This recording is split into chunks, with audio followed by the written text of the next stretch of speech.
네, 오늘 하이델베르 유령문답 같이 보겠습니다. 오늘은 54문 하이델베르 유령문답만 보겠습니다. 54문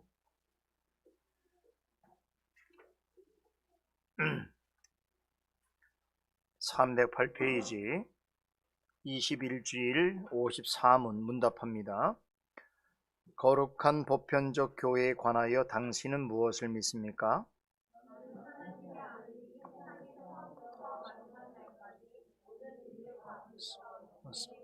선택하신 교회를 참된 믿음으로 하나가 되도록 그의 말씀과 성령으로 뜻을 위하여 불러 모으고 부정하심을 믿습니다. 나도 주님의 사랑은 진짜.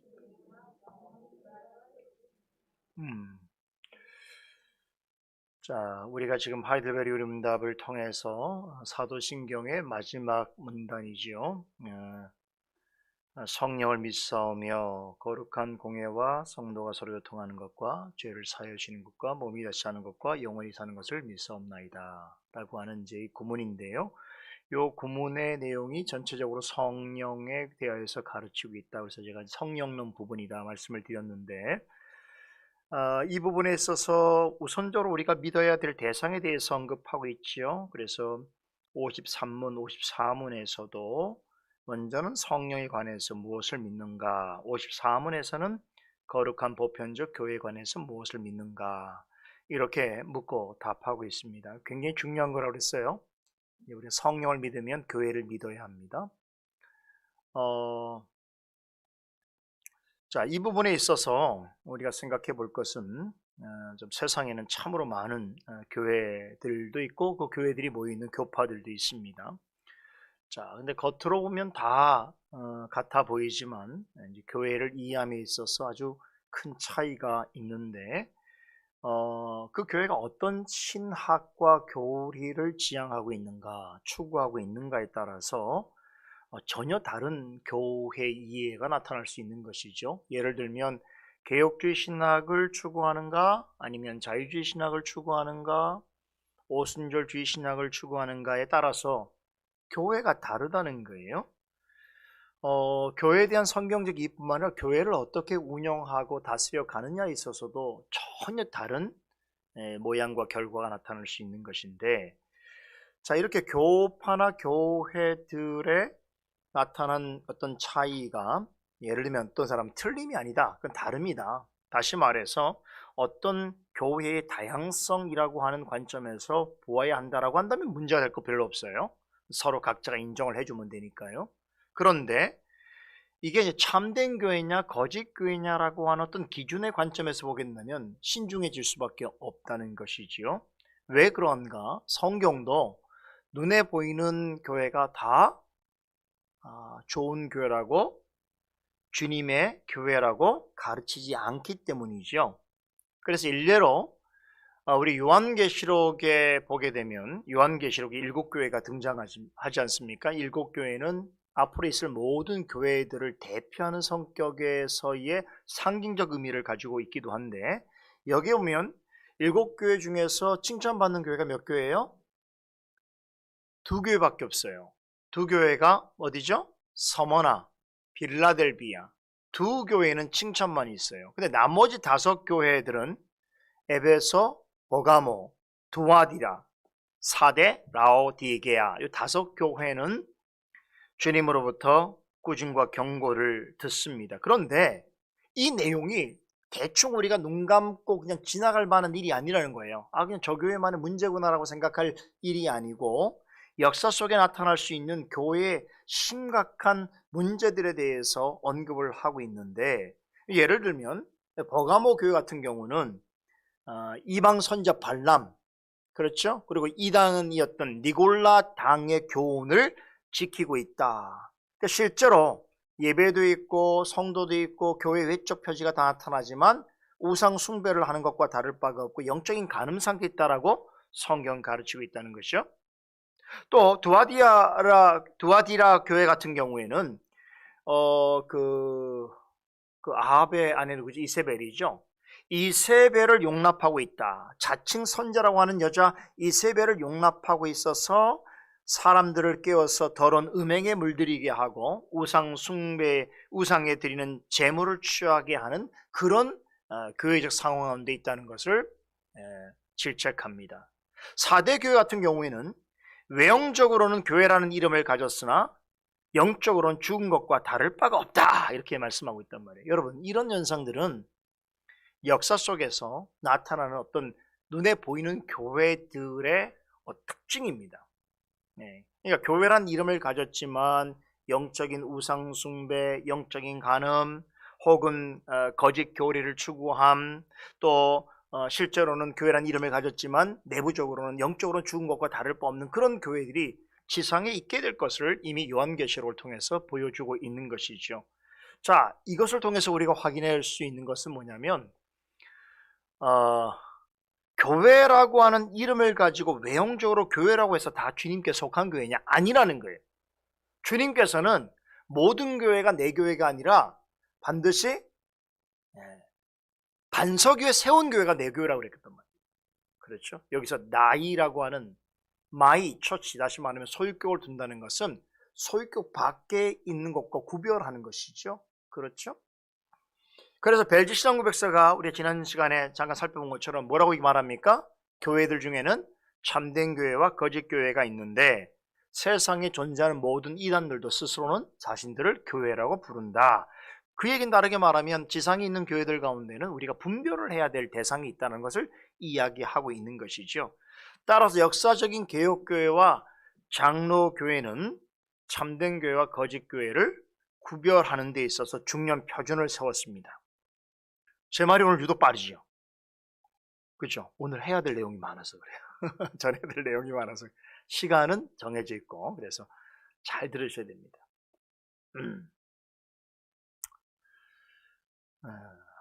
자, 이걸 뭐라고 그러죠? 참된 교회와 거짓 교회를 구분할 수 있는 표준을 교회 표지, 마크라고 그래요. 마크 아시죠? 교회가 갖고 있는 표지다. 그런데 그 표지를 역사적 개혁교회와 장로교회는 3가지를 들고 있습니다. 그러니까 최소한 참된 교회가 될 수 있으려면, 말할 수 있으려면 3가지 표지가 현저하게 나타나야 된다는 건데, 첫 번째는 뭐였죠? 말씀을 순전하게 가르치고 전파하는 것이죠. 그래서 이 사실이 교회를 통하여 온전하게 실행되기 위해서는 먼저 하나님의 말씀을 바르게 해석하고 전하는 자가 있어야 되죠. 말씀 사역자가 있어야 된다는 걸 말씀을 드렸고, 그와 더불어서 말씀을 잘 듣고 또 이해하고 그 말씀에 따라 순종하는 여러분 같은 성도들이 있어야 하는 것이겠죠. 그래서 지난 주일에 이 바른 교회를 세우고 참된 교회를 교회로 나아가는 데 있어서 이 첫 번째 표지는 대단히 중요하다, 이 말씀을 전해드렸고, 자, 오늘 이 시간에는 남은 2 표지에 대해서 살펴보려고 합니다. 이미 우리 교회에서는 제가 말씀을 전해드린 적도 있고 하지만 그러나 이런 원칙에 대한 이해, 늘 우리가 본질로 돌아가서 우리의 서 있는 자리와 또 가야 될 방향성을 잘 인식하는 건 대단히 중요한 일이기 때문에 여러분들 중에 익히 아는 분도 계시겠지만 잘 들어주시고 또 자녀들에게도 잘 이해할 수 있도록 또 가르쳐 주시면 좋겠습니다. 둘째는 성례를 바르게 시행하는 것이지요.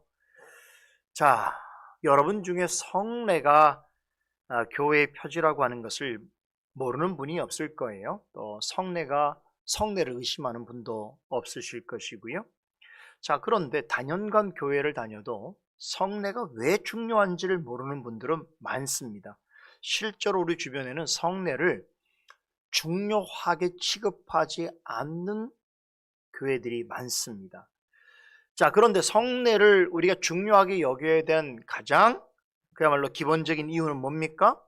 예수님께서 친히 이것을 교회의 거룩한 예식으로 제정하셨다. 이 면에 있어서 우리가 지난번 교회를 얘기할 때도 교회도 설립자가 내가 이 반석 위에 내 교회를 세우신다고 할 때에 예수님이 진정한 설립자였다고 우리가 알 수 있죠. 성례도 마찬가지예요. 성례도 예수님께서 설립하신 것이고 제정하신 것이죠. 그래서 우리가 예수님의 말씀에 따라서 이 성례를 잘 시행하게 될 때에 성령께서 그리스도께서 십자가에 이루신 구속의 은혜와 유익들을 우리에게 친히 공급해 주시고 적용해 주시는 것이다. 그래서 성례는 은혜의 방편이다. 아주 중요한 은혜의 방편이다라고 하는 사실을 우리는 알 수 있습니다. 여기 성례 역사 중에 한 가지가 뭐냐면 우리가 성례 두 가지죠. 세례와 성찬인데 이것을 믿음으로 말씀에 따라 행하게 되면 성령께서 이것이 사실이라는 것을 우리의 마음속에 말씀을 인쳐주시는 거예요. 그래서 우리가 이 행위를 통해 성찬의 세례에 참여하는 이 행위 속에서 그리스도께서 약속하신 말씀의 내용들이 성령을 통해 우리 마음속에 확증하게 하시는 그런 방식이라는 거죠. 그렇게 함으로 인해서 우리는 말씀에서 제시하는 약속들을 더 굳게 믿게 되는 것이고 그걸로 인해서 구원의 확신을 우리가 이루게 되는 것이고 더 중요한 것은 그로 인해서 우리의 믿음의 대상인 그리스도와 영적인 연합을 이루고 그리스도의 몸된 지체들 가운데서도 진정한 영적인 연합을, 교제를 이루게 되는 것이죠. 그래서 이게 굉장히 중요합니다. 만약에 교회가 이렇게 공교회가 아니라고 한다면 여러분 다 개별적으로 자신의 신앙생활을 한다면 뭐가 무너지게 되면 성례가 무너지게 돼요. 성례가 무너지게 되면 은혜의 방편이 무너지게 되고 은혜의 방편이 무너지게 되면 공적으로 모든 성도들이 그리스도 안에서 연합되어 있다는 것과 그 연합을 통하여서 하나님이 이루시는 교회적 기능이 마비되고요. 상실되는 거예요. 굉장히 심각한 일이 벌어지죠. 지금 이제 앞으로 나타날 우리 한국교회뿐만 아니라 전 세계 교회의 커다란 도전 중에 한 가지가 이제 우리가 코로나를 통해서 겪고 있잖아요. 인터넷 예배, 인터넷 교회가 좀 많이 생겼어요. 아세요? 인터넷 교회? 그러니까 내가 예배를 출석하지 않고 그 시간에 주일날 그 시간에 인터넷으로 모이는 거예요. 그래서 예배만 드리는 거죠. 그리고 헌금은 계좌로 보내고 그러면서 이제 신앙생활을 하는 거예요. 어디에 공적으로 소속되지 않는 거죠. 아마 현대인들에게서는 제가 볼 때 약간의 면죄부 같은 기능을 할 수 있다고 생각해요. 그렇잖아요. 굳이 내가 어디 예배당을 찾아가거나 성도들과의 어떤 교제도 필요 없이 또 신앙생활을 가능하게 하는 방식으로서는 굉장히 좋은 아이디어로 볼 수 있죠. 좋은 아이디어가 아니에요. 그들이 볼 땐 좋은 아이디어예요. 그러나 이것은 교회가 왜 공적이어야 되고 왜 그리스도 교회가 성도들의 모임으로서 구성되어야 하는가에 대한 교회 본질에 대한 굉장히 심각한 도전이고 훼손이에요. 이 부분은 다음 시간에 좀 더 말씀을 드리도록 하겠습니다. 자, 제가 이미 우리 교회에서 성례에 대해서 특별히 세례 성찬에 대해서 많은 말씀을 드렸고 또 기회가 있을 때마다 여러분들에게 설명을 드렸기 때문에 그런 부분을 다시 이 시간에 말씀드리지는 않겠고요. 다만 말씀과 더불어서 성례가 얼마나 중요한 것인가라고 하는 것을 조금 더 포괄적인 차원에서 한번 같이 생각을 해보려고 하는데, 자, 말씀 있잖아요. 설교를 우리가 복음이라고 할 때 뭘로 들어요? 귀로 듣죠. 그래서 귀로 듣는 복음이다. 그럼 성례는 뭐예요? 이건 형식이고 형식이고 또 예식이죠. 이건 눈으로 보는 복음이라고 하는 거죠. 이건 굉장히 중요한 건데 우리가 말씀을 귀로 들을 때에 성령께서 말씀의 약속들을 우리의 마음 가운데 믿게 하시고 확신케 하시잖아요. 그런데 그런 것들을 성례를 통해서 어떻게 한다고 그랬어요? 성령께서 마음에 확증하게 하시는 거예요. 인쳐주시는 거죠. 그러니까 어떻게 보면 굉장히 감각적 요소를 통해서 말씀을 통합적으로 전체적으로 이해할 수 있도록 은혜를 누릴 수 있도록 하는 그런 방식이죠. 다시 말하면 말씀을 귀로 듣는다는 건 굉장히 중요한 건데 이 귀로 듣는 것만이 아니라 그 귀로 들은 것을 눈으로 실제로 보고 경험하게 함으로써 그 우리에게 주신 말씀의 약속들이 사실이고 그 약속을 성령께서 우리의 마음속에 확증케 하심으로 더욱더 믿음이 올바른 믿음을 갖게 하는 그런 방식이라고 볼 수 있습니다. 왜 그러면 이런 방식이 우리에게 필요하냐면 우리 연약함 때문에 그래요.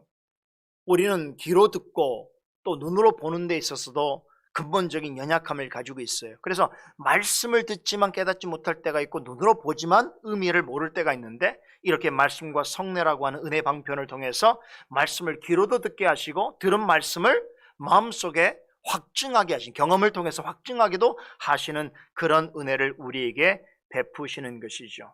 자, 그런데 그러므로 성례는 대단히 우리가 존귀하게 여겨야 됩니다. 예수님께서 세우신 것이기, 제정하신 것이기도 하고 우리 교회의 성도들의 모임 가운데 은혜를 받고 누릴 수 있는 중요한 방편이셨기 때문에 말씀과 더불어 성례도 매우 중요한데, 자, 이 일에 있어서 최대 방해꾼이 있어요. 누굴까요? 사탄이죠. 사탄은 성례 자체를 없애지 못합니다. 말씀드린 것처럼 이것은 그리스도를 도전하는 건데 할 수가 없는 일이죠. 그리스도께서 친히 자신의 몸된 교회를 위해서 선물로 주신 그것을 빼앗을 수는 없는 것이죠. 그러나 사탄은 성례가 가지고 있는 의미가 무엇인 줄을 잘 알기 때문에 어떤 방식으로 우리에게 도전하는가 하면, 성례가 중요한 교회 표지라고 하는 생각을 갖지 못하게 하는 방식, 그리고 성례를 행하게 될 때에 거기에 의미를 올바르게 두고 바르게 참여하지 못하게 하는 어떤 방식을 통해서 실제로 성례를 통하여 우리 교회와 성도 개인에게 주시는 그 은혜를, 유익을 맛볼 수 없도록, 그것을 차단하도록 하는 방식을 통해서 방해한다는 것이죠. 이것을 캘빈 목사님은 기독교 강요에서 사탄의 음모라고 하는 표현으로 쓰는데 이렇게 지적하고 있습니다. 한번 잘 들어보세요.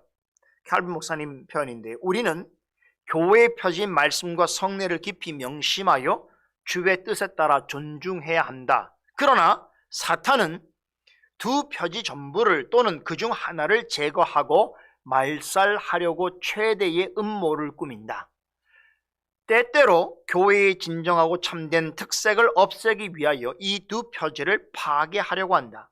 또 어떤 때는 사람으로 하여금 이 표지들을 대적하여 멸시하게 함으로써 교회를 노골적으로 반대하게 하고 떠나게 만든다. 이렇게 설명하고 있습니다. 캘빈의 말에 의하면 말씀과 함께 성례를 무시하고 제거하려고 하는 것은 결국 성도의 신앙을 약화시키고 교회를 무너뜨리려고 하는 사탄의 괴략이다. 이렇게 평가하고 있습니다. 그러니까 성례의 의미를 생각하지 않고 함부로 대하거나 아무렇게나 시행하는 것은 결국 마귀의 계략에 속는 것이. 그런데 오늘날 이런 마귀의 속임, 음모에 속고 있는 교회와 신자들이 많다는 것이죠. 그것을 어떻게 할 수 있냐면 성례 자체에 대하여서 그 의미를 대단히 등한시하는 이들이 많아지고 있다는 거예요. 근데 여러분 놀랍게도요, 웨스트민스터 신앙고백서가 작성됐던 그 시대에도 이것을 예견하고 있습니다. 대요리 문답 보면 167문에 뭐라고 예견하냐면, 성례는, 세례를 말합니다만 성례죠. 성례는 오늘날 필요하면서도 대단히 등한시되어 왔다. 이렇게 고백합니다. 여러분, 웨스트민스터 신앙고백서 언제 작성됐어요? 1647년도, 다시 말하면 17세기 중반이거든요. 17세기 중반에 웨스트민스터를 작성하던 신학자들이 이 성례에 관해서 고백하면서 뭐라고 얘기냐면, 성례는 대단히 필요한 것이면서도 대단히 등한시되어 왔다라고 말하고 있다는 거예요. 그 얘기는 뭡니까? 이미 17세기 그 시대에서도 성례를 제거하고 말살하려는 사탄의 그런 음모가 있었고, 그것이 오늘 우리 시대까지, 21세기를 살아가고 있는 우리 시대까지도 이런 사단의 음모가 계속 되어지고 있다라고 하는 것을 말해주고 있는 것이죠. 이것은 즉 어느 시대를 막론하고 성례를 바르게 시행하지 못하게 하려는 사탄의 음모와 계략은 변함없이 지속되고 있으며, 어떤 이들과 그들이 속해 있는 교회들은 이 사단의 음모와 계략에 속고 넘어지고 있다라고 하는 것을 우리 고백서가 지금 전하고 있단 말이에요. 자, 그런데 그럼 사탄이 이렇게 오랜 시간 동안 성례를 말살하려고 하는 그런 음모를 중단하지 않는 이유가 뭘까요? 그것은 예수님께서 제정해 주신 이 성례가 그만큼 귀한 거란 말이죠. 여기는 엄청난 보화가 있어요.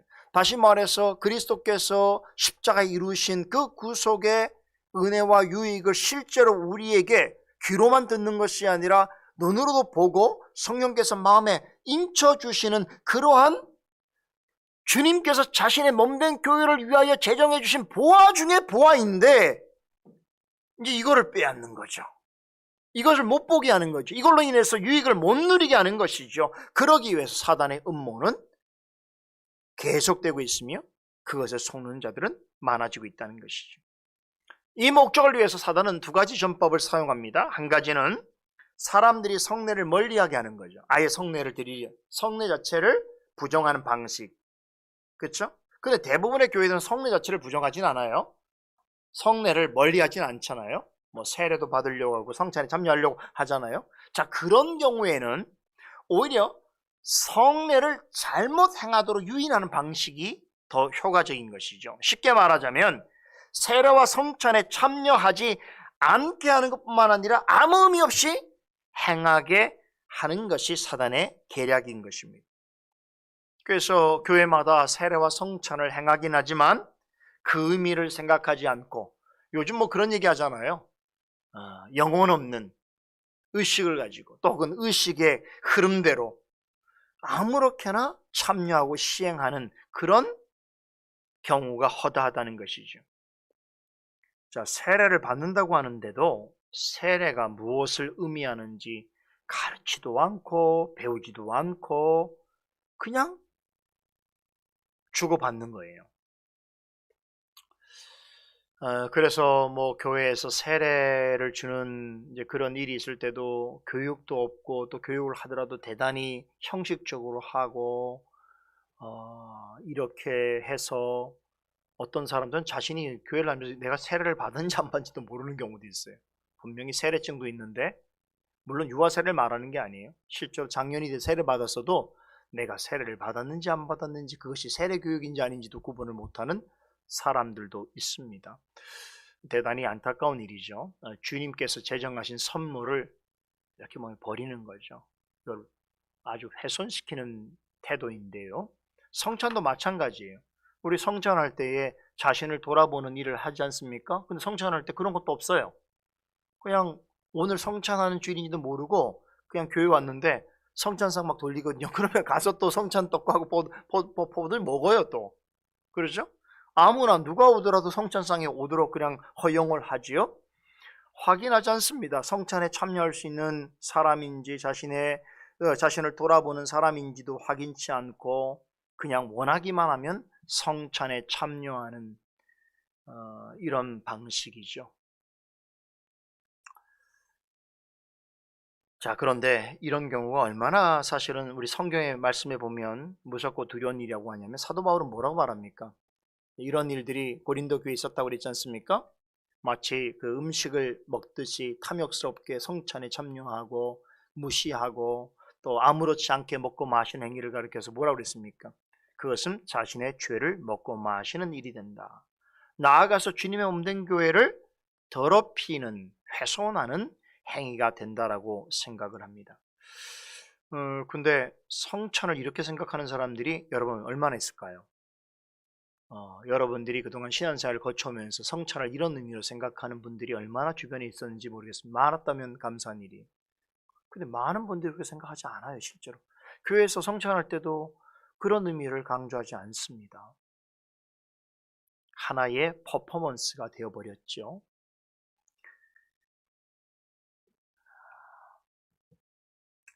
성례에 대해서 무지한 사람은 그래서 결국 하나님 앞에서 이런 위험하고 도발적인 죄를 자신도 모르는 사이에 범할 수 있는 위험성이 매우 크기 때문에 우리가 지금 받고 있는 신앙고백서나 요리문답서를 보게 되면 이 한결같이 성례의 의미를 잘 알고 말씀에 따라 바르게 행할 수 있는 합법적인 목회자가 합당한 수령자에게 시행해야 한다고 가르쳐요. 이게 성례 굉장히 중요한 부분입니다. 이건 주님께서 주신 선물이니까 이 선물을 잘 이해하고 잘 소개하고 존귀하게 여길 수 있는 사람이 그 의미를 알고 시행을 해야 되지 아무나 할 수 없다는 거죠. 그리고 또 그럴 때 합당한 수령자. 그래서 우리 신앙고백 보면 요리문답에도 성찬을 말할 때 항상 어떻습니까? 성찬에 참여할 합당한 수령자인가 아닌가에 대한 그런 고백이 나오지 않습니까? 왜 그런 거예요? 그렇게 가지 않으면 그 사람이 자신의 죄를 먹고 마시게 되는 일이 되어버리기 때문에. 그렇죠?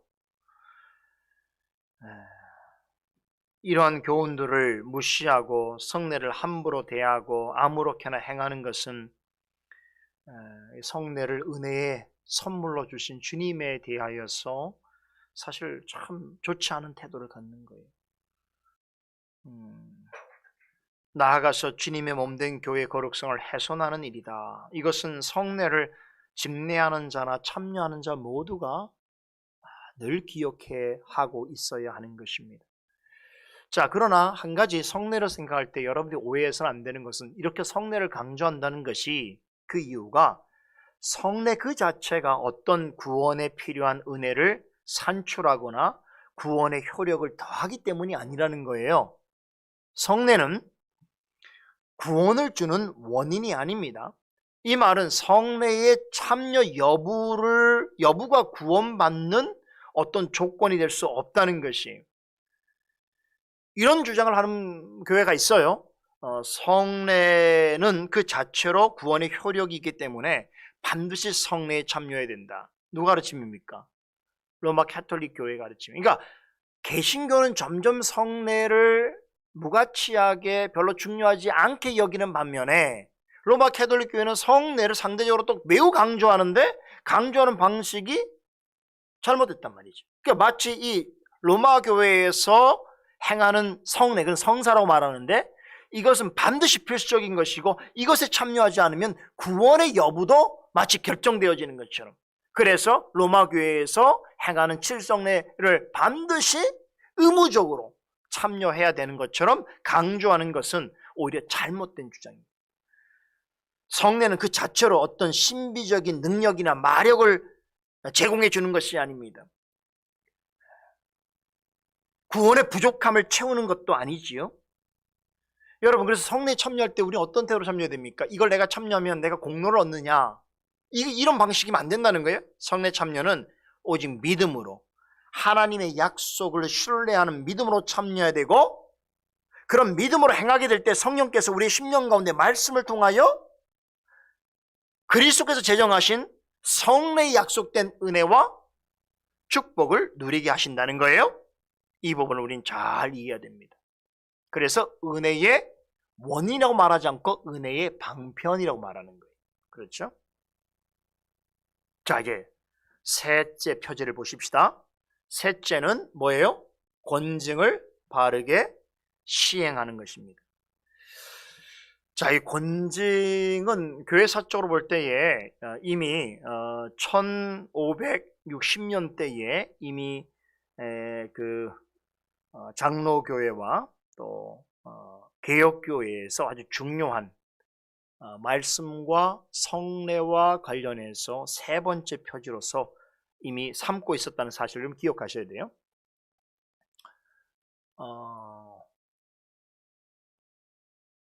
역사적 장로교회의 기틀을 놓은 존 낙스가 제네바로 피난 갔다가 거기서 이제 캘빈을 통해서 많은 가르침을 받고 조국으로 돌아왔던 때가 1560년인데 그때 몇몇 사람 종교学자들과 더불어서 만든 스코틀랜드 장로교회 신앙고백서가 있어요. 스코틀랜드 신앙고백서가 있는데 거기에 이미 이 권징이 말씀과 성례와 더불어서 참된 교회의 표지로 제시되고 있어요. 그리고 우리가 지금 공부하고 있는 1561년 벨즈 신앙고백서에는 이거 분명하게 언급을 하고 있다는 거예요. 제가 왜 이 말씀을 드냐면 권징이 교회 표지로서 우리 교회에서 받아들인 지가 굉장히 오래됐다는 거예요. 이제 칼빈 시대에는 사실은 권징을 표지로서 말하진 않았어요. 그럼에도 불구하고 칼빈 목사님도 권징을 매우 중요하게 여기는데 이게 기독교 강요에 이렇게 기록이 되어 있어요. 이 부분도 제가 한번 읽어드릴 테니까 잘 들어보세요. 권징을 싫어하고 말만 들어도 뒷걸음질 치는 사람들이 있으나 그런 사람들은 교회도 하나의 사회라는 것을 알아야 한다. 조그마한 가족 같은 사회에서도 규율이 없이는 올바른 상태를 유지할 수 없다면 가장 질서 정연해야 할 교회에서는 규율이 더욱더 필요하다. 그리스도의 구원의 교훈은 교회의 생명인 것 같이 권징은 그 근육이며 이 근육에 의해서 몸의 지체들이 서로 결합되고 각각 그 자리에 있을 수 있다. 그러므로 권징을 폐지하거나 그 회복을 막으려고 하는 사람들은 자신이 고의로 하든지 또는 모르고 하든지 간에 결국 교회를 파괴하는데 이바지하게 된다. 기독교 학력 4권에 나오는 표현을 제가 인용해서 말씀을 드린 거예요. 절절하지요? 그렇죠? 우리는 이 내용을 아는 사람들한테는 굉장히 가슴에 와닿는 거죠. 기쁨이 있어요. 여러분 이런 쾌감이 있습니까? 이런 우리 믿음의 선진들이 기록한 그 우리 시대가 너무 다른 시대인데도 불구하고 그들이 기록한 말씀들이 우리의 마음속에 딱 달라붙을 때 배움의 쾌감이 있죠. 야, 같은 생각을 하고 있구나. 야, 진리가 진짜 하나구나. 이런 생각을 하게 되는 거예요. 캘 목사님도 그런 생각을 했던 거죠. 자, 여기서 재밌는 것은 그 칼빈이 권징을 어떻게 묘사하고 있습니까? 우리 몸의 근육이다. 이렇게 먼저 묘사하죠. 근육은 뼈와 함께 신체의 전체적인 형태를 잡아주는 것이죠. 그리고 움직임을 가능하게 해줍니다. 이처럼 권징은 교회가 허물어지지 않도록, 다시 말해서 교회의 그 본질과 자태를 잘 유지하는 데 있어서 없어서는 안 될 매우 중요한 표지다. 이런 의미인 것이죠. 그렇죠? 나이 들수록 근육 운동해야 된다는 그런 거예요. 우리 몸 이뻐지기를 위해서 뭐 살 빼는 데만 관심이 있으신데 남자들 같은 몸을 막 과대하게 키우는 데 관심이 있는데 사실은 중요한 건 그 형태를 잘 유지하기 위해서는 근육이 반드시 필요하다. 우리가 다 알고 있는 상식이죠. 그 약간의 이게 그 뭐 아주 심한 근육 운동은 아니어도 우리의 몸을 잘 유지하기 위해서는 우리의 근육이 필요한 것처럼 교회도 마찬가지예요. 그 교회가 그 교회로서의 어떤 본질과 그 요소를 잘 유지하려면 교회는 권징이라고 하는 이 근육으로 유지되어지는 거죠. 또 칼빈은 권징을 곱비, 채찍, 아버지의 매로도 표현합니다. 무슨 뜻입니까? 권징은 잘못된 것을 바로잡아주고 바르게 인도한다라고 하는 의미를 내포하고 있지요. 자, 그러면 왜 교회의 권징이 필요한가? 기독교 강요에서 뭐라고 했습니까? 여기 답이 있어요. 칼빈은 뭐라고 얘기합니까? 교회를 하나의 사회를 이루기 때문이다. 교회도 하나의 사회다. 그 이유 때문에 권징이 필요하다는 거예요. 이 말은 뭐냐면 사람들이 모여 있는 게 사회잖아요. 근데 사회가 잘 구성되고 유지하려고 하면 여러분 뭐가 필요합니까? 그냥 사람들이 모이기만 하면 사회가 이루어집니까? 그렇지 않죠. 그 사회가 잘 유지되어지고 또 잘 구성이 되어지려면, 다시 말해서 그 사회가 평안하고 안정되기 위해서는 반드시 그 사회를 유지하는 규율과 질서가 필요하다는 거예요. 만일에 사람들이 모여서 자기 하고 싶은 대로 한다고 생각해 보세요. 그러면 그런 사회는 무질서하고 불안해질 수밖에 없는 것이죠. 오늘 우리 사회가 좀 그런 사회예요. 규율과 질서가 매우 약하죠. 약할 뿐만 아니라 잘못 적용되는 게 많죠. 그 사람들이 이런 어떤 사회를 구성하고 있는 이런 규율과 질서에 대해서 존중감을 갖지 않다 보니까 그냥 개인적인 그런 도발과 또 자기중심적인 그런 행동들이 우리 사회에 많이 나타나는 걸 볼 수 있습니다. 어느 사회든지 반드시 지켜야 할 약속과 규칙이라는 게 있기 마련입니다. 자, 그런데 교회도 결국 사람들의 모임이지 않습니까? 사람들이 모이잖아요. 그러니까 교회도 그리스도인들로 구성되어 있는 사회라고 말할 수 있다면 교회에도 그리스도인의 사회로서의 마땅한 규율과 질서가 필요하다라는 것이죠. 이게 뭐라고요? 권징이라는 것입니다. 그런데 교회는 본질적으로 다른 모임이나 사람들의 어떤 사회와 다른 점이 있습니다. 뭘까요? 끊임없이 죄와 싸워야 하고 사단의 공격을 받고 있다는 것이죠. 그렇기 때문에 만일에 교회에 권징이 없다고 한다면 어떻게 되겠습니까? 교회는 대단히 영적으로 위태로워질 수 있다는 것이죠.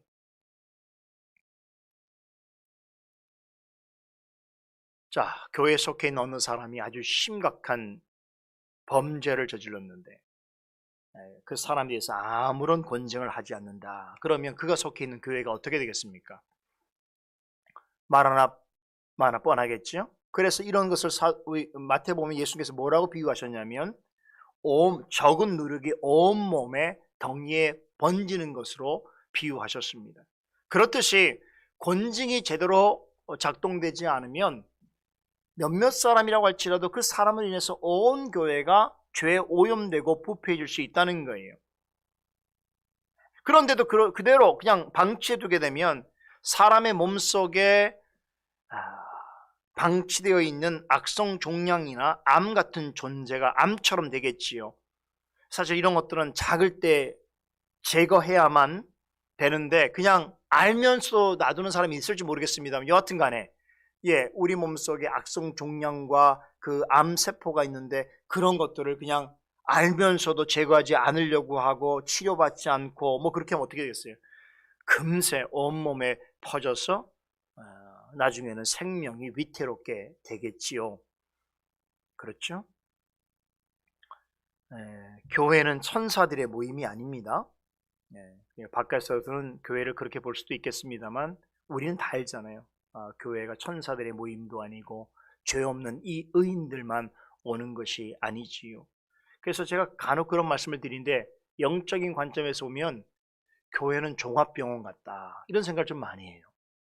다 영적으로 자신이 뭐가 문제인지를 생각하는 사람들이 교회를 나오기 때문에 사실 교회는 영적으로는 정말 종합병원이죠. 그렇죠. 근데 다 똑같지 않잖아요. 우리도 질병이 뭐 모든 똑같지 않는 것처럼 병원에 여러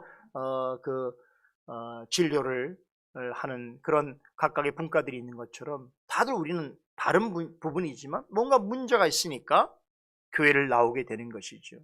이 말은 교회에는 영적으로 나약하고 아픈 사람들이 많다는 걸 우리 인정해야 돼요. 그렇죠. 물론 이제 전체적으로 그 교회의 성도들이 얼마나 성숙하고 또 얼마나 믿음의 장성한 분량에 이르고 있느냐라고 하는 것은 또 다른 차원이기도 하겠지만 여하튼 간에 교회를 찾아오는 사람들은 영적으로 나약하고 아픈 이들이 많다. 제가 예전에 이런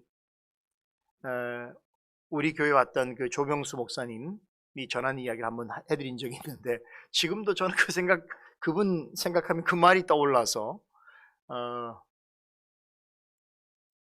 뭐라고 그러셨죠? 그분이 그랬다고 해요. 교회에서 본인은 자신이 그 유학을 갔다가 교회 청분을 받아서 갔는데 그 교회를 가니까 교회 우리 한국교회에서 하는 그 태신자 운동인가요? 그래갖고 이제 주변에 사람들 이렇게 데려오는 거 있잖아요. 그것을 아주 전통적으로 하는 교회인데 그래서 막 교회가 1년 내내 막 그런 일을 열심히 하더래요. 그래서 이제 외부의 사람들을 막 상품을 주고도 막 교회를 이제 데려오는 그런 일들이 한창 있었는데 그런데 조 목사님이 목회할 때에 이런 생각을 하게 됐다는 거예요. 교회에 하나님을 전혀 모르는 사람들이 이렇게 들어올 때마다 우주에 문제아가 또 들어오는구나. 안 웃으시네. 넌 되게 웃었는데. 사람이 각자가 다 우주의 문제덩어리라는 거예요. 다 문제를 갖고 들어오지 문제 안 갖고 들어오는 사람이 어딨어요, 교회에. 그러니까 근데 문제를 가지고 들어와서 잘 치유를 말씀을 받고 이렇게 잘해야 되는데 그게 아니고 와서 아까처럼 뭐 암덩어리 역할을 하고 악성 종양 역할을 하고 이렇게 되면 어떻게 되는 거예요? 교회가 어려워지겠죠? 그렇죠? 여러분 교회는요 다른 기관하고 다른 것은 뭐냐면 끊임없이 죄의 유혹이 있습니다. 그리고 지속적인 사탄의 공격이 있어요. 이게 교회예요. 그런데 교회가 이 산성으로 비유하지 않습니까? 아주 강하고 견고하게 있어서 밖에서 아무리 공격을 하더라도 웬만한 것은 막을 수 있을 정도가 되고 또 성도들이 그리스도의 강한 군사가 되어서 아무리 그런 일이 있다고도 그걸 잘 막을 수 있다면이야 사실 문제가 별로 없겠지만 그런데 교회이기 때문에 오히려 더 많은 죄의 유혹과 지속적인 사단의 공격이 있다는 사실만큼 우리는 부정할 수가 없는 것이죠. 이런 것들을 바로막고 바로잡고 영적으로 그 건강성을 또 유지하기 위해서 반드시 필요한 게 뭐냐? 권징입니다. 좀 더 구체적으로 말씀을 드리면 교회에서 반드시 권징이 시행되어야 할 세 가지 목적이 있어요. 첫째는 참된 가르침과 바른 교리를 지키기 위해서입니다. 오늘 아침에 강설 시간에도 말씀을 드렸는데 오늘 한국교회 강단이 대단히 위태로워지고 있습니다. 그 이유가 뭐냐면 말씀이 있어요. 제가 볼 때는 우리 교회는 교회를 스스로 지킬 수 있는 유일한 무기, 공격형 무기는 말씀밖에 없잖아요. 그래서 말씀을 성령의 검이라고까지 말씀하셨잖아요. 영적인 싸움에서 승리하기 위해서는 검이 있어야 돼요. 근데 검이 성령의 검이 말씀인데 이 강단에서 행해야 될 게 뭐냐면 바로 성령의 검이 말씀을 사실은 휘두르고 전하는 거란 말이에요. 세상을 향해서, 악한 자들을 향해서, 사단을 향해서 우리가 말씀의 능력을 드러내는 거란 말이에요. 그런데 이 말씀이 약해졌으니 말씀을 가고 닦지 않아요. 말씀이 전해져도 이게 사탄이 우습게 여길 수 있는 그런 정도의 이야기다 라고 생각하면 그런 교회는 위태로워집니다. 다시 말해서 교회에서 말씀을 전하긴 하는데 그것이 거짓 복음이라면, 바른 교리가 아니라면, 성의 가르침과 분리된 그러한 불순한 가르침이라고 한다면 어떻게 되겠습니까? 그런데도 그런 것을 분별하지 못하고 책망할 수 없다면 교회는 통째로 위험해지는 거예요. 그래서 사실 어떤 면에서 교회를 아까 제가 유혹하고 제가 교회에 유혹이 있고 사단의 공격이 있다고 그랬는데 실제로 생각을 해보니 가장 효과적으로 교회를 근본적으로 흔들 수 있는 가장 좋은 방법이 있다면 사단 편이 뭘까요? 말씀을 전하고 맞는 자를, 말씀을 맡은 자를 공격하는 것 같아요. 말씀을 맡은 자가 만약에 흔들리고 말씀을 맡은 자가 올바른 의식을 갖지 못하고 한다면 그거 전달하는 게 어떤 내용이겠어요? 그러면 교회 전체에 아주 크나큰 해악을 미치게 되는 것이죠. 이런 부분에 사단의 공격 전략이 한국교회에서 어느 부분 사단이 보기에 성공적으로 나타나는 것이 아닌가라고 하는 우려를 갖게 되는 것이죠. 권징은 잘못을 억제하는 굴레와 같습니다. 날뛰는 것을 바르게 길들이는 채찍과 같은 것이에요. 그래서 어떤 경우에 말씀은 있는데 권징이 없다고 한다면 안일함과 방종함에 빠질 수 있습니다. 교회 안에서 잘못된 가르침을 전하고 교회를 함부로 생각할 수 있게 하는 것인데요. 바로 이러한 교회가 위태로워질 수 있는 그런 상황에 대해서 진리를 보존하고 오류를 바로잡기 위해서 반드시 뭐가 필요하다? 권징이 필요하다. 둘째는 죄 지은 자를 바르게 교정하고 바른 길로 인도하기 위해서입니다. 여러분 성경의 성도를 뭐라고 비유하느냐? 가끔은 어리석은 양으로 비유하죠. 양은요 목자가 없으면 하고 싶은 대로 가고 싶은 대로 아무데나 가고 무엇이든 먹는다고 해요. 그게 비탈인지 절벽인지도 모르고 그 길을 향해서 갈 수도 있는 거예요. 그래서 목자의 손에 항상 뭐가 들려 있습니까? 막대기가 들려 있어요. 막대기를 들고 있지만 목자가 말로 해서 되는 거면 굳이 막대기를 사용하지 않겠지요. 막대기를 들고 있는 것만 해도 양들에게 있어서는 교훈이 되는 것이에요. 그런데 양들 중에서 대단히 위태로운 행동을 계속한다 그러면 어떻게 합니까? 목자가 막대기를 들어서 집어 건지기도 하고 내리치기도 하는 것이죠. 그렇게 해서라도 바른 길로 인도하는 것입니다. 아까 기독교 강요에서 칼빈이 권징을 아버지의 매라고 비유했는데 이 부분은 참 맞는 것 같아요. 자녀가 잘못하면 아버지가 매를 들 수 있나요? 요즘은 이제 이 물음을 던지게 되죠. 요즘 같은 경우는 만약에 그러면 자녀 폭력이다. 뭐 이렇게 되면 이제 심각해지는 세상이 점점 되는 거예요. 뭐 들어보니까 어떤 자녀는 부모님이 야단친다고 112에 전화를 하기도 한다고 그래요. 그러니까 이제 뭐 하여간 좀 우리가 생각을 많이 해야 될 지금 시대인데요. 좀 슬프죠. 그냥 슬픈 세상이 되어지고 있어요. 그 한편으로 생각해 보면 또 어, 잘못된 부모들이 많기 때문이기도 한 것 같아요. 자녀들에게 분을 내면서 또 혹은 그 자녀들에게 전혀 어떤 공감과 모범이 되지 않는 상태에서 자녀를 억압하고 자신의 소유로 삼으려고 하고 또 자신의 어떤 감정과 정서를 푸는 대상으로 생각하는 그런 이들이 오늘날 많기 때문에라도 이 부모의 어떤 권위와 이런 자리가 지금 흔들리고 있다라고 볼 수도 있겠는데, 여하튼 간에 중요한 것은 뭐냐면, 여러분, 부모가 자녀에게 매를 든다는 것은 어떤 목적입니까? 죽이라고 매를 드는 부모는 없죠. 교정하는 것이죠. 다시 말해서 자녀로 하여금 잘못을 깨닫고 다시는 그 잘못 가운데 빠지지 않도록 하기 위해서인 것이죠. 웨스트민스터 신앙고백서 30장에 보면 이 권징이 얼마나 중요한지, 교회의 권징 부분이 신앙 고백에 담겨 있다는 사실을 좀 기억하셔야 됩니다. 교회의 권징이 필요한 1차적인 이유는 뭐냐면 범죄한 형제를 교정하고 잃어버리지 않기 위함이라고 웨스트민스터 신앙고백서는 말하고 있어요. 굉장한 것이죠. 바로 이런 정신 때문에 교회 안에서 설령 권징을 행하더라도 형제를 사랑하는 마음으로 행해야 되지, 다시 말하면 부모가 자녀에게 매를 대는 그런 심정으로 권징을 행해야 되지, 그 범죄한 형제를 정죄하고 지옥에 떨어지라고 하는 그런 방식으로 권징을 행하는 것은 결코 아니라는 것이죠. 그래서 여러분, 부모가 자녀에게 매를 드는데 좋아라고 매를 드는 부모가 있을까요? 아프죠.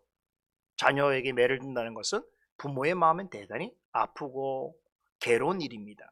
그런데 그럴지라도 권징을 통해서 그 자녀가 올바르게 되어진다면 그것은 대단히 큰 유익이 되는 것이죠.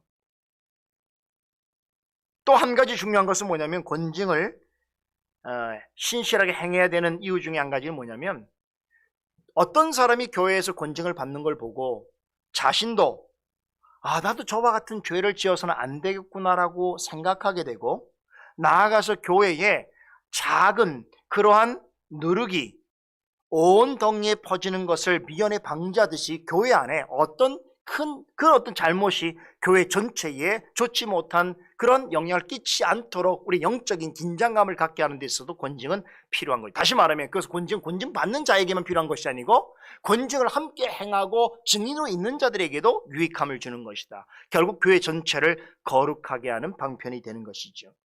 그런 의미에서 권징은 영적인 상처와 질병에 대한 아주 좋은 치료제라고 볼 수 있습니다. 이 치료제를 잘 사용하면 더 건강해질 수 있는 것이죠. 그렇듯이 권징이 바르게 시행되면 권징을 받는 자나 지켜보는 자나 교회나 모두가 큰 유익을 누릴 수 있습니다. 셋째, 성도들의 생활을 거룩하게 하고 하나님을 경외하게 만듭니다. 여러분, 권징을 중요하게 생각하지 않는 사람들이 모여있는 교회에는 특징이 있어요. 뭔지 아세요? 대단히 무질서합니다. 그리고 무분별합니다.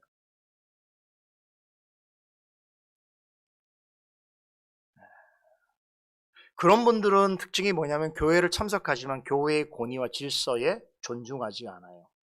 교회가 조금이라도 나에게 부담이 되어지면 먼저 못 생각할까요? 교회를 떠날 생각부터 해요. 다른 교회를 찾아요. 그렇지 않으면 인터넷으로 예배를 드리지, 그렇지 않으면 또 그것도 귀찮으면 다른 방편을 생각하는 거죠. 제가 지금 우리 노회에서 많은 목사님들 만나서 대화를 나누고 하는 일 중에 한 가지 중요한 일이 뭔지 아세요? 무너진 노회, 교회의 권위를 되찾자. 이거예요, 이거. 좀 죄송한 얘기긴 한데, 목사님들도 여러분 주일날 교회를 안 나오는 성도가 없잖아요. 그럼 속상하잖아요. 근데 목사님들이 노예 참석 안 해요. 목사님들이 노예 왔다 그냥 가버려요. 그리고 노예 활동에 대해서 참여하지만 않으면서 권리를 막 찾아요. 이런 일들이 일반화되어 있어요. 심지어 임용도 안 하고 노예를 옮기는 분도 있어요. 이게 뭐냐면 근본적으로는 권위의 문제예요. 저는 그렇게 생각해요. 그래서 저는 우리 솔리데오 글로리아 교회가 이 노예에 속하여서 함께 가는 이상은 우리가 왜 장로교회 목사이고 장로교회 노회를 이루는 것이 무엇인지에 대해서 우리는 생각해야 된다. 그리고 이것을 이제 무너진 부분이 있다면 이것을 수축하고 나가야 된다. 이런 거거든요. 이 부분을 제가 굉장히, 근데 이 부분 하루아침에 되는 게 아니잖아요.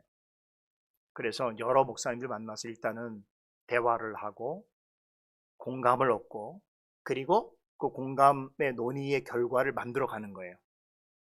그래서 조금 만들어 갔어요. 몇 분들이 굉장히 좋아하셔요. 그걸 왜냐하면 그건 약속이니까 다시 한번 우리 약속을 잘 지킬 수 있도록 하자라고 하는 건데, 여러분 교회도 마찬가지. 그런 거 생각해 보면 성도들한테 부끄러운 거죠. 성도들한테는 예배에 참석 안 하면 목사님 어떻게 하겠어요? 근데 목사님들은 더 큰 교회인 노회에 참석 안 한다면 말이 되겠어요? 그건 말이 안 되는 거죠. 근데 말이 안 되는데 그 말이 되는 것처럼 생각하는 분들이 있단 말이죠.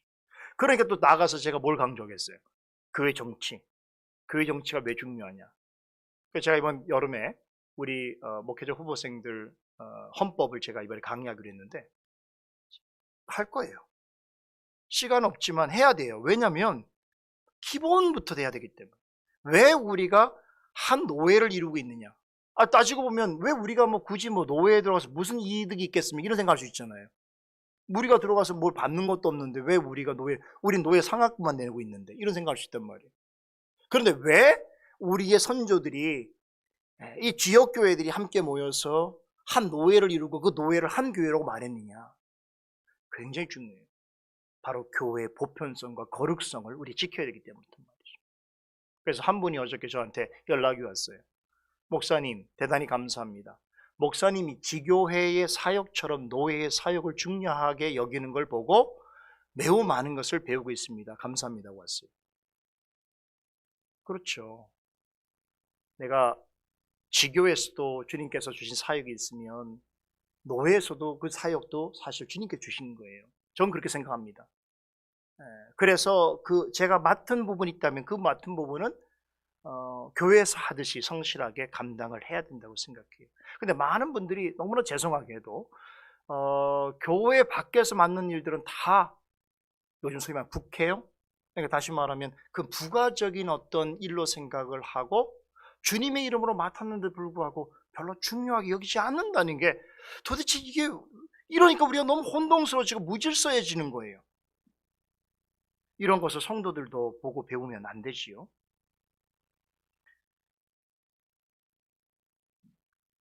자, 세 번째 제가 교회의 무질서함과 무분별함이 이 권징을 강조하지 않을 때 나타난다고 했는데요. 요즘에 어떤 부모님들 중에서는 내 자식은 마음대로 하도록 내버려 둬야 된다. 내 자식은 누구도 간섭하지 말고 그 아이가 가지고 있는 자신의 생각과 자신의 느낌대로 하도록 그렇게 해줘야 된다. 이게 옳은 교육인 것처럼 그렇게 주장하는 부모님들이 있습니다.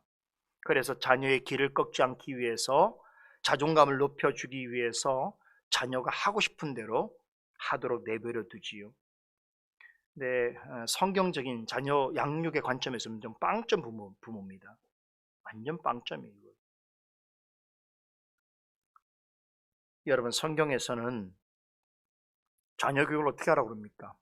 자녀에게 분을 갖게 하지 말되 오직 주의 교양과 훈계로 양육하라고 그러죠. 여기서 교양은 우리말로 번역하면 훈련이에요. 반드시 훈련이 필요해요, 자녀는. 그리고 훈계는 권징을 의미합니다. 그 자녀가 교회 안에서든 어떤 사람들과의 관계 속에서 볼 때에 여러분 정말 함부로 하는 일들이 있다면, 그 죄된 본성에 따라서 하는 일이 있다면 부모님 어떻게 해야 돼요? 훈련시켜야 돼요. 훈련을 빼면 안 돼요. 여러분, 반려동물도요 훈련시키면 돼요. 근데 사람이 훈련시키는데 안 된다는 건 말이 안 되는 거예요. 훈련을 해야 돼요. 그 다음에 하나 중요한 건 뭐냐면 권징을 해야 돼요. 훈계를 해야 된다는 거예요. 그런데 분으로 하지 말라는 얘기예요. 그렇죠? 이런 말은 우리 이제 교회에서만 할 수 있는 말입니다. 절대로 교회 범위를 울타리 넘어서 하게 되면 돌 맞습니다. 아니면 쫓겨날 수도 있어요. 여러분, 맘카페 같은데 이런 얘기했다가 어떻게 되겠어요? 지목당하면 저는 큰일 나는 거예요. 누가 그런 얘기를 했어? 이렇게 하면 솔리데오 글로리아 교회 김모르면 저한테 찾아올 수도 있어요. 여러분, 이게 우리가 지금 사는 세상이 이렇게 돼버렸어요. 그렇죠. 자녀에게 훈련도 없고 권징도 하지 않고 어릴 때부터 네가 하고 싶은 대로 해.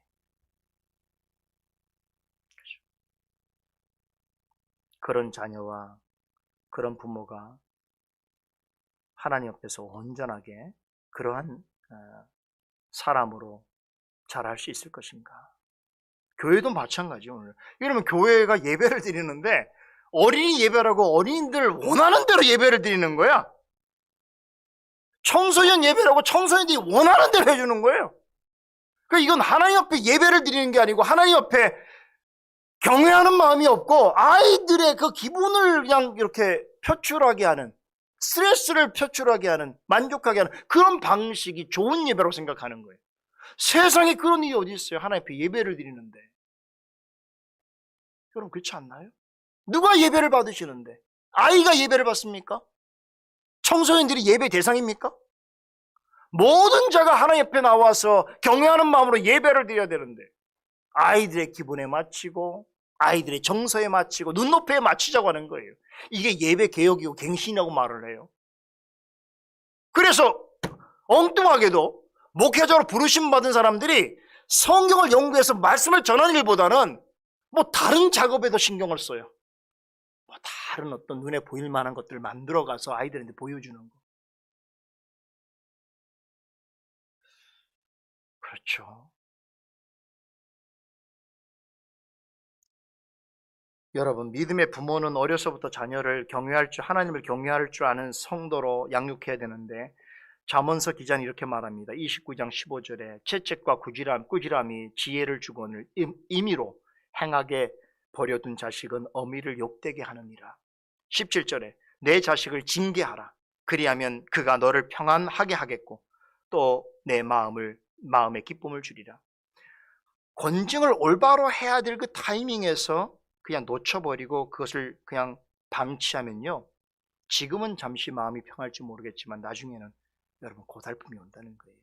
성경에서 가르치고 있잖아요. 무엇이 더 지혜로운 것이겠습니까? 하나님을 경외하고 부모에게 순종하는 자녀로 기르는 것이 가장 성경적인 양육법입니다. 그렇게 키우려고 한다면 믿음의 부모는 지혜와 인내를 가지고 주의 교양과 훈계를 계속 해야 돼요. 인내를 가지고 하셔야 돼요. 제가 자녀 이야기를 좀 많이 했습니다만 우리 장년 성도들도 마찬가지입니다. 성도로 하여금 하나님을 경외하는 거룩하고 경건한 삶을 살도록 하기 위해서 반드시 권징이 필요한데, 그런데 여러분, 교회에서 행하는 권징은 대부분 누굴 통해서 진행됩니까? 교회 직분자를 통해서 시행됩니다. 왜 그런가 하면 아까 말씀드린 대로 교회의 머리이신 그리스도께서 교회 직원들의 손에 권징을 맡기셨기 때문에 그래요. 그래서 권징엔 여러 가지 종류가 있습니다만 가장 보편적이고 효과적인 권징이 뭡니까? 말씀이에요. 그래서 말씀을 통한 권징이야말로 교회의 가장 일반적이고 효과적인 방편인 거예요. 강단에 선포되어지는 바른 말씀을 들을 때에 잘못한 사람은 그 마음의 찔림과 책망을 받게 되는 거예요. 어떤 경우에는 아주 강한 양심의 가책을 느끼게 돼서 말씀을 듣다가 회개하는 경우도 있어요. 여러분, 그게 다 권징이에요. 권징이라는 게 꼭 불러내서 네가 뭔 잘못을 했느냐, 그래도 네가 깨닫지 못하거든 출교하겠다, 이런 게 권징이 아니고 가장 일반적인 건 우리 모두가 말씀을 들을 때, 말씀 앞에 섰을 때 하나님께서 우리에게 깨닫게 하시고 반성케 하시고 돌아서게 하시는 일들이 권징인 거예요. 그래서 우리가 권징 아래에 있지 않은 사람이 어디 있습니까? 다 권징 아래에 있는 거죠. 성령께서는 말씀을 통해서 늘 교양과 흉계로 우리의 잘못을 깨닫게 하시고 바른 길로 인도하십니다. 그래서 여러분, 목회자 입에서 전달하는 어떤 권면과 충고가 하나님의 말씀에 합치된 거라고 생각한다면 그런 경우는 개인의 생각으로 생각하면 안 돼요. 하나님의 음성으로 생각하시고 그때는 말씀을 전하는 자를 마음에 미워하거나 싸우려고 하면 안 됩니다. 더군다나 목회자가 개인적인 사감 없이 말씀을 통하여 전하는 이야기는, 어떤 권징은 하나님께서 나에게 주시는 권고와 책망으로 받아들일 수 있어야 하는 것이죠. 그런 분들은 더 큰 권징을 행하지 않겠죠. 그럴 대상이 될 필요가 없겠죠. 그러나 그래도 잘못을 깨닫지 못하고 돌이키지 않고 계속해서 잘못된 행위를 고집하게 되면 어떻게 됩니까?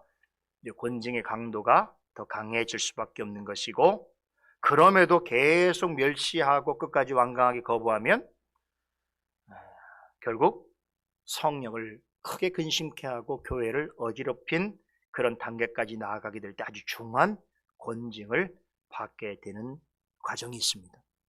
그러나 그런 정도까지 간다는 것은 참으로 어리석고 불행한 것이죠. 우리가 지금 요날 통해서 계속 배우고 있죠. 그래서 만일 어떤 사람이 권징을 받는 중에 있다고 하더라도 그 권징을 통해서 깨닫고 회개하여 돌아온다면 어떻게 됩니까? 오늘 오전에 우리가 시편 130편 말씀을 통해서 배운 것처럼 어떻게 하나님께서 인자하시고 은혜가 긍휼이 풍성하셔서 노하기를 더디하시는 하나님께서 어떻게 하셔요? 사유하신다고 그랬잖아요. 용서해 주시죠.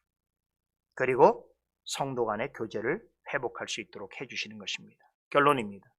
그래서 권징은 정죄와 저주가 아니라 오히려 우리를 바른 길에서 바른 길로, 잘못된 길에서 바른 길로 인도하는 그런 하나님의 도우시고 회복해 하시는 은혜의 방편이다. 이렇게 해서 역사적 개혁교회, 장로교회에서 참된 교회의 표지로 여기는 세 가지 표지에 대해서 살펴보았는데요.